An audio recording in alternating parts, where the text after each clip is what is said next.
Барлықтарыңызға сәлем. Бүгін кезекті олимпиада есептерін қарайтын боламыз. Бұл жолы информатика пәні бойынша республикалық олимпиаданың екінші кезеңі, 9-11 сыныптар, яғни екінші тур.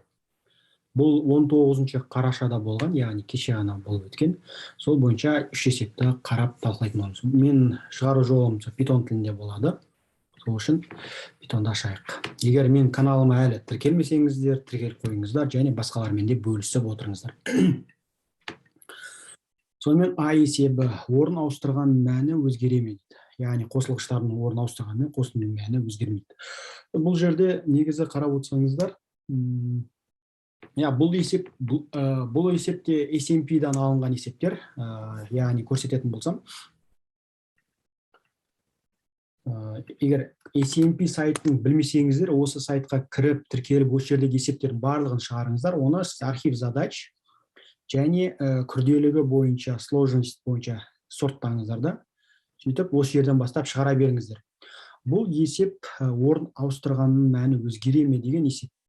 Яғни бұл деген сөз, міне мынау есеп екен.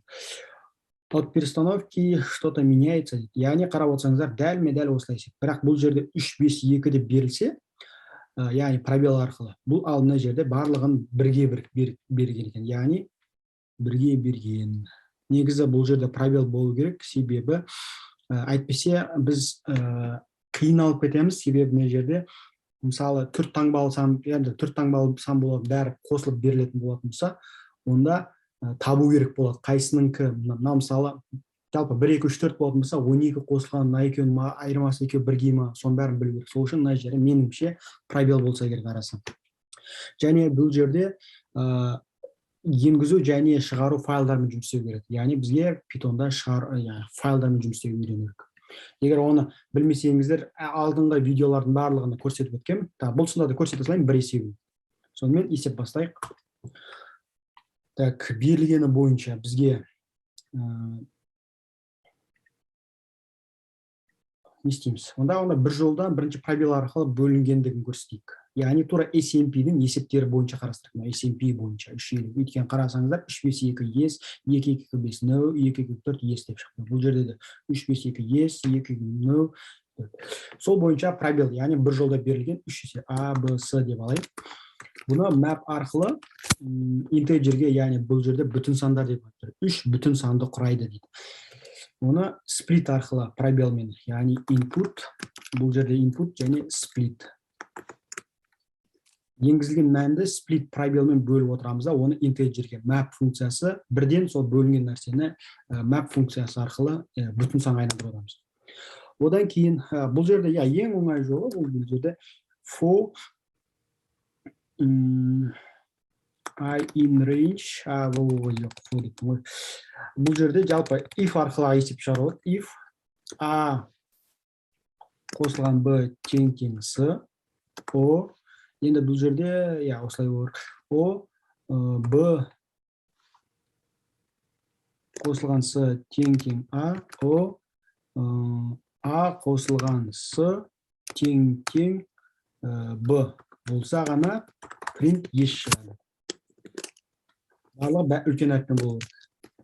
Else print no шығады.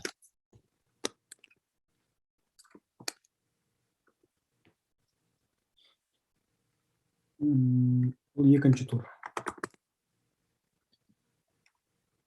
Мысалы, біздің жағдайда 3, 5, 2 ес шықты. Және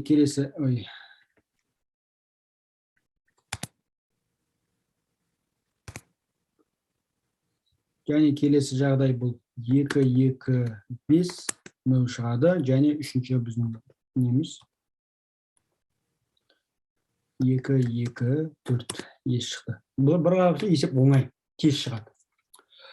Енді файлмен жұмыс істейміз. Енді мен файлмен жұмыс істеу үшін бізге, мысалы, тура осының алдына, енді мен with open мен істеймін. With open, open деген бұл with open мен жай open айырмашылығы, жалпы with open мен file open'ның айырмашылығы, with дегеннің сөзі осы ашылып алады да, одан кейін бірден жауып тастайды. Әйтпесе, егер жалпы басқа жолмен істейтін болсақ, онда ашып аламыз, кейін міндетті түрде жабу керек болады. Біздің файлымыздың аты input бас әріппен txt. Input txt, және мына жерде mod деген нәрсе болады. Бұл бізде бірінші оқылатын болған кейін ол жерде read, яғни қандай open'ды қолданатын болсаңыздар, файл open қолданатын болса, ол міндетті, ол автомат түрде read, яғни оқылу деп түсінеді. Яғни біздің жағдайда оқу керек. Енді файлдың атын as file деп айта салайын. Енді келесісінде мен бірден бүйте салсам болады. Мына жерге input деген орнына, осы сөздің орнына f нүкте read line. Міне, қарап отырсаңыздар, осы. Енді мен бұл жерде шыққан мәнін шығарады. Бұл енді мені бұл файлды ашу керек. Бізде файлдың input txt бар. Бұл жерде жай ғана мен 352 қайталап пробел не жерге түсіп кетті, қазір қате болады. 352 болған кезде біздің жағдайда ес шығу керек. Ес шықты.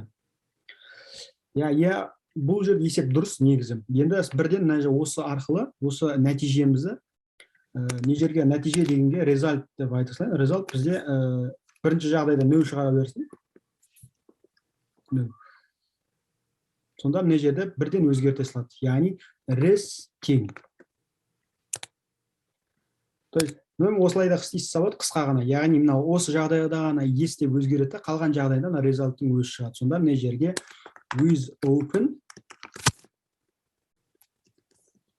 output txt, енді модын көрсетеміз. Мод бізде write дейміз да, сөйтеміз as f.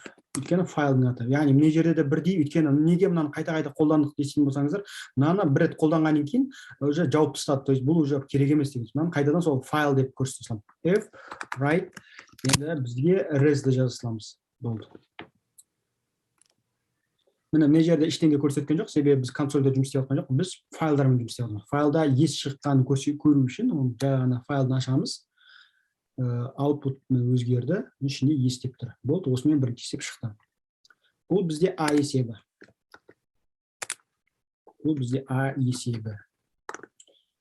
Бұның бәрін мен комментарийдің ішіне қалдырып, келесі есепті шығарайын. Яғни бізде B есебі. Бұл түсінікті шығар енді қалай шығарғаны. Оны міне 9 SMP-дің берде енді қаншалық есеп дұрыс емес екен, SMP-дің өзінде де тексеруге де болады. Мына жерге мысалы OK-ді басып кіргізілейін. SMP-де жұмыс істеңіздер, сода үйреніңіздер. Мысалы осыны мен осыны көшіріп алып, бірден мына жерге қоя саламын.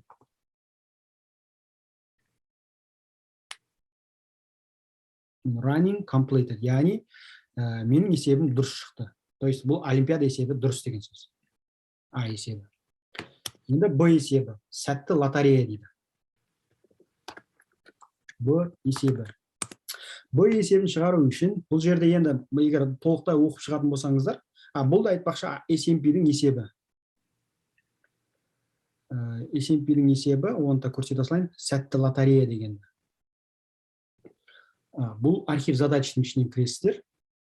Бұл да бір оңай есептердің бірі, яғни бұны сорттағанда архив задачының ішінде. Бұны сложность бойынша сорттағаннан кейін бізде бұл сәтті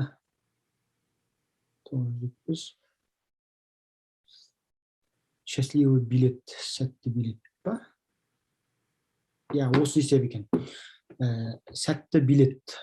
Сәтті лотерея, бірақ біздің жағдайда сәтті билет. Яғни бұл есепті оқитын болсаңыздар, орысшасы ар жақта, қазақшасы мұнда.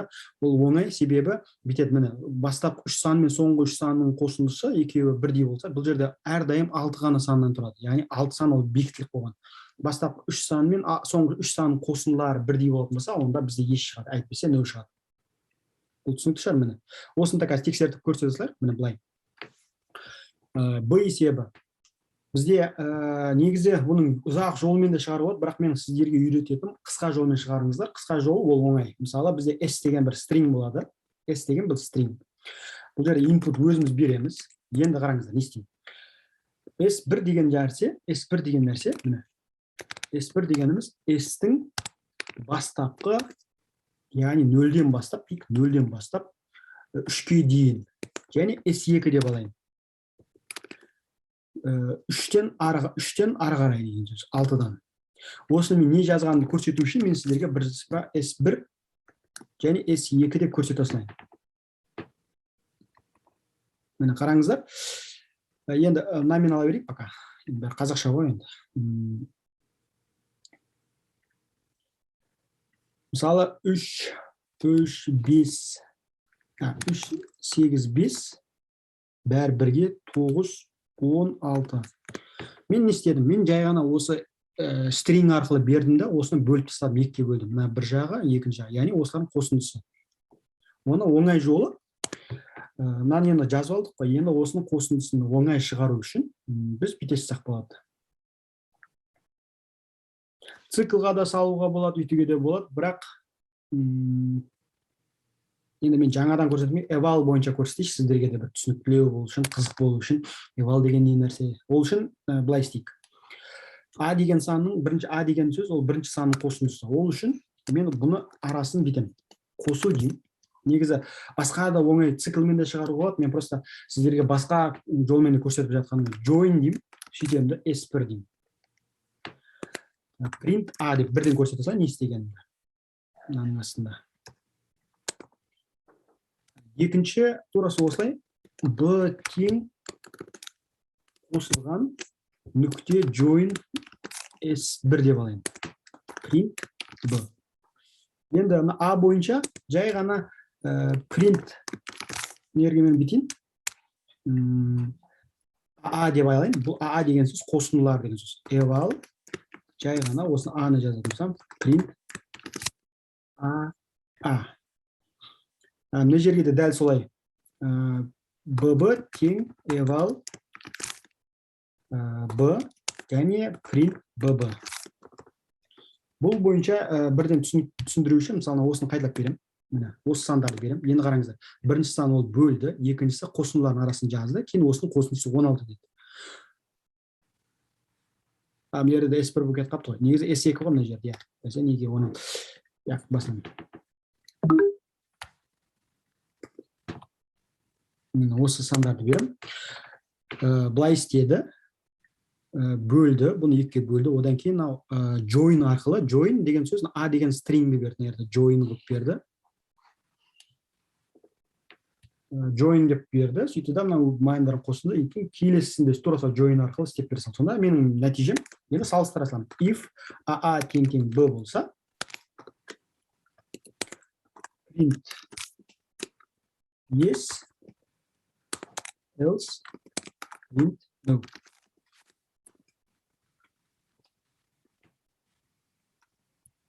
Болды, осынан мысалы, яғни біздің жағдан еш шығады. Яғни керек емес нәрселердің бәрін алып тастай салам мұны. Себебі бізге бұл әйтпесе, егер ұмытып кететін болсаңыздар, бұл қате болып шығарады. Яғни бізге бірден мынаны жазам, сол кезде ес не шығады. Тура сол сияқты қайтадан істеймін. Мысалы 1, 2, 3, 4, 5, 6 деймін. Осыны шыққан кезде не шығады. Бұның есебін қаншалықты дұрыс емес екенін көру үшін мен енді системада қазір мүмкіндік бар, системада тексеру. Яғни осыны көшіріп аламын да, мынау счастливый билет дегенге қойып, осы жерден бірден тексере салсам болады. Питонда. Себебі eval деген нәрсе бұл системада қабылдай береді. Қарап отырсаңыздар, accepted, яғни қабылданды. Тағы бір жолмен де көрсете салайын, егер циклмен де шығаруға болады. Бұл бірінші жол деп алайын. Жол бір. Бірінші жолы. Бірінші жол, бұны да аласыңық.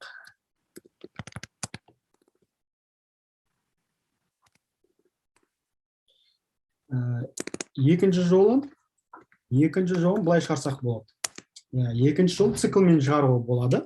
Мысалы бізде S деген мән болатын болса, input.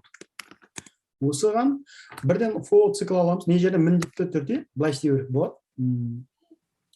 Екі түрлі мән беру керек. А деген ол бірінші суммасы, А деген А тең 0, Б тең 0 деп ала саласыңдар. Сөйтесіздер мынаны for I in range range емес, бірден S деп аласың. Екеуінің айырмашылығы range дейтін болсаңыздар, санмен көрсету керек та. Егер if I in C деп алатын болсаңыздар, онда ол автоматты түрде символмен алып отырады. Яғни былай көрсетіп тұрса не екенін айырмашылығы. I-ды берген кезде неге S I емес деген сияқты. Мысалы, мен осы сандарды алайын. Егер де міне I-ды беретін болсаңыздар, өзі кете береді да. Егер де мына жерге range деп жазатын болсаңыздар, тура осыны мына жерге бүйтіп for I in range len S деп алатын болсаңыздар, ол кезде print ішінде S I-мен алу керек болады. Яғни айырмашылығы range болса санмен кетеді, индексациямен кетеді да, және осыны S-тің өзін көрсетеді, индексін көрсетеді. Егер былай істейтін болсаңыздар, ол символ бойынша кетеді. Мен енді көп жазбас үшін осылай істедім. Мен көрсете салайын не екендігін яқтан.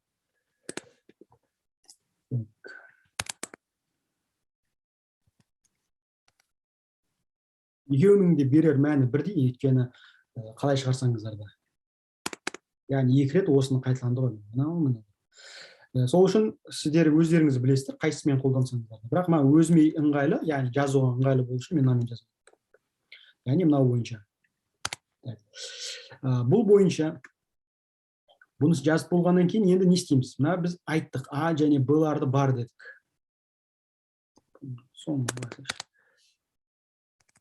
Яғни бізде мынау S бар, және А-лар бар. Осыларды енді істейміз. Бастапқы үшеуін және соңғы үшеуін. Оны қалай істейміз? Ол үшін А-ны айтамыз. Біз ұзындығынан байланысты істейміз. Немесе бір какой-то счетчик қойсақ та болады. Счетчик бойынша істейтін болсақ, өйткені үшке бастапқы үшеу және кейінгі үшеу деп. Ол үшін жерге бір счетчик қоясың. Бұл счетчик не үшін керек десеңіздер, өйткені мен біліп отыру керекпін, ұзындығы асып кеткен жоқ па, асқан жоқ па деген сияқты. If C кіші бірден болса,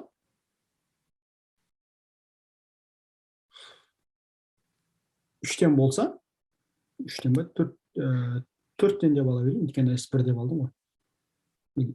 0 деп ала берші бұнда. Ол кезде S кіші 0 деп болса, үштен кіші болса деген сөз, индексация бойынша. Онда for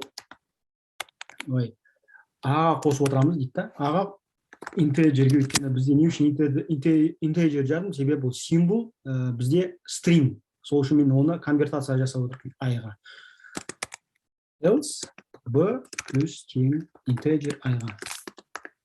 Бірден не жерге циклдың сыртында А-ны мен Б-ның мәндерін көрсете салайын. А және Б. Бұл жерде осы мәндерді ала берейін. Қарап отырсаңыздар 32 және 0 болды. Значит, бұл жерде қате. Қатесі себебі мына жерге мен S қосылған тең 1 дегенді ұмытып кеттім. 16 дәл. Сол үшін кейін соңында мына жерге if A тең Б болса, print yes else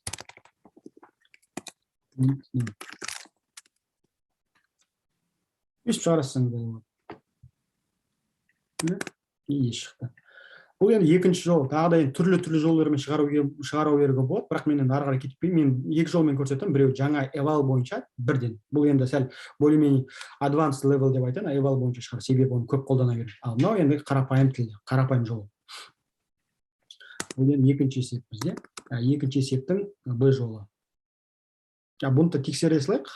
Осы жолы дұрыс шықты ма, шықпады ма? Өйткені мен қателесуі де мүмкін ғой. Сол үшін мынаны мен көшіріп алып, не жерге қоя салайын. Системада қаншалықты дұрыс екенін қарап running accepted, яғни бұл бойынша тез шықты. Дұрыс деген сөз. Келесі есеп С есебі.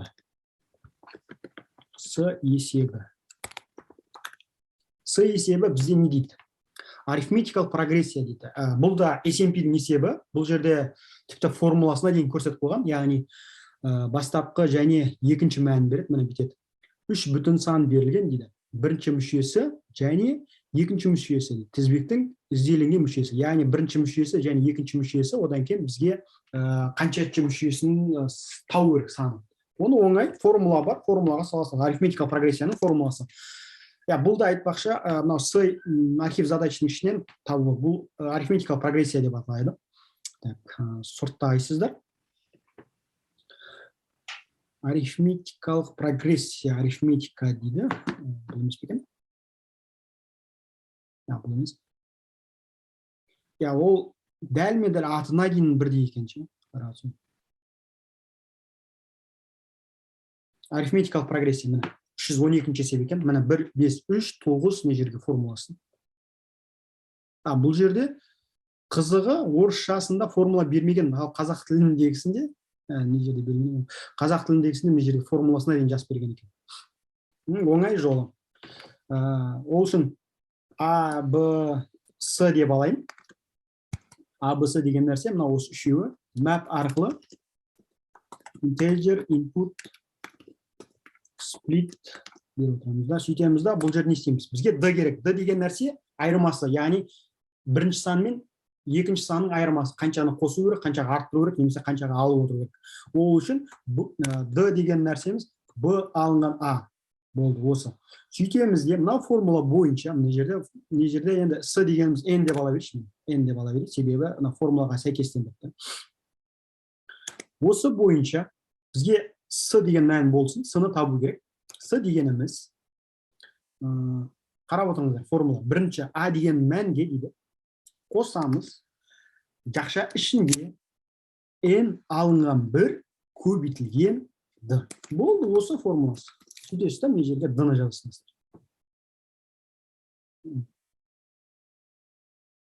Мен жер қате болып қалды, себебі ашты, жапты. Мен жерге Б жолында жаппай қойдым.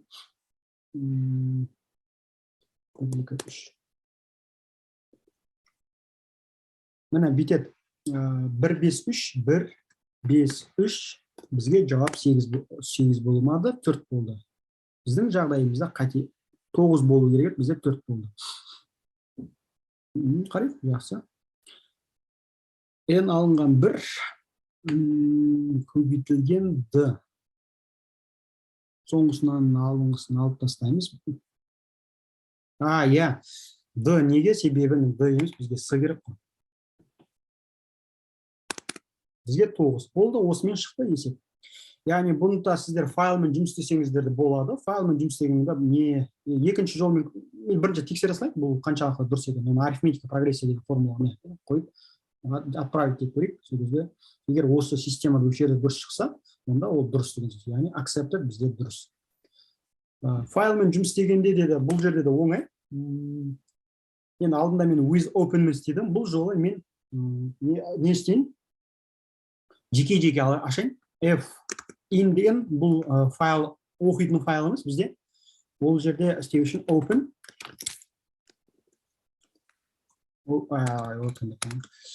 Input txt. Осының ішінен, яғни мынаны IBN дегенге, мен жерге мынаның орнына F in деген, яғни файл input дегеннің ішінен read line. Осыны аламыз. Сол кезде мынаны бірден теңестеп. Кейін есептеп болғаннан кейін С деген мән болады. Бізде С деген мәнді аутпутқа шығару керек. Аутпутқа шығару үшін не жерден көрсете салыңыздар. Fout деп, бұл output файлымыз. Бірақ негізгі айырмашылық inpuттан, ол input файлдан модында, мод деген нәрсе, қандай не істей аламыз оның үшін. Next. Бұл жерде бізге write деген нәрсені W-ді жазуды ұмытпаңыздар. Сол кезде мына жерде Fout